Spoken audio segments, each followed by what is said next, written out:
Bonjour Madame Rossi, vous allez nous parler du langage figuré propre au lexique du vin. Est-ce qu'une constante que partagent l'italien et le français? Oui, alors disons que le langage figuré se retrouve aussi bien en français qu'en italien et que c'est une constante d'avoir des images, des figures rhétoriques pour exprimer le langage, surtout dans le domaine de la dégustation. En fait, il y a aussi quelques petites différences entre le français et l'italien qui sont dues essentiellement à la culture. Que donc, par exemple, en français, l'italien il est conçu plutôt comme le vin.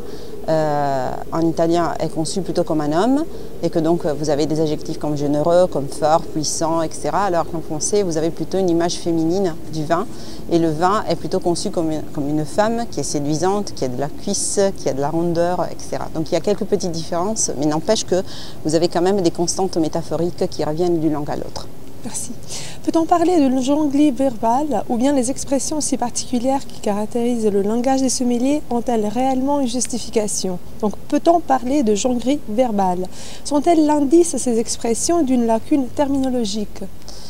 Oui, alors la métaphore, dans le langage de la dégustation surtout, naît comme une stratégie pour pallier les lacunes de vocabulaire, ça c'est sûr.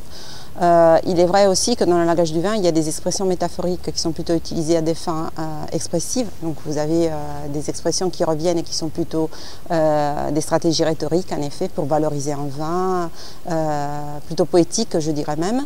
Et parfois, en revanche, il y a des métaphores qui se lexicalisent et que donc le concept ne peut être exprimé que par la métaphore.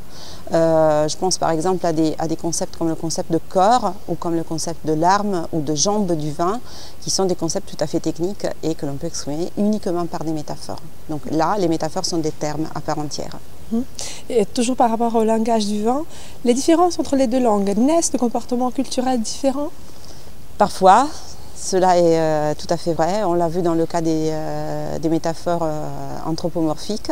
Dans d'autres cas, en revanche, vous avez des métaphores qui reviennent dans plusieurs langues. Je pense par exemple à la métaphore du corps ou du vin vu comme un homme ou une femme évidemment, qui reviennent dans plusieurs langues. Je pense à l'anglais, à l'espagnol, à l'allemand, à l'italien. Vous avez toujours la même métaphore qui revient. Parfois, en revanche, vous avez des petites différences qui sont dues plutôt à la culture ou plutôt même disons, aux conventions discursives dans une culture donnée. Je pense par exemple à certaines collocations. Si on parle des tanins dans le vin, on parlera plutôt en français des tanins soyeux, silky tannins en anglais. En italien, on aura plutôt la collocation tannini vellutati. Donc là, c'est plutôt des comportements, des termes dans le discours. Ce n'est pas vraiment des conventions culturelles, je dirais. La culture du vin, elle est plutôt comparable en France et en Italie. Chose différente pour l'espagnol et pour l'anglais, surtout pour l'allemand. Mais pour la France et l'Italie, vous avez des parcours qui sont parallèles d'un point de vue culturel. D'accord.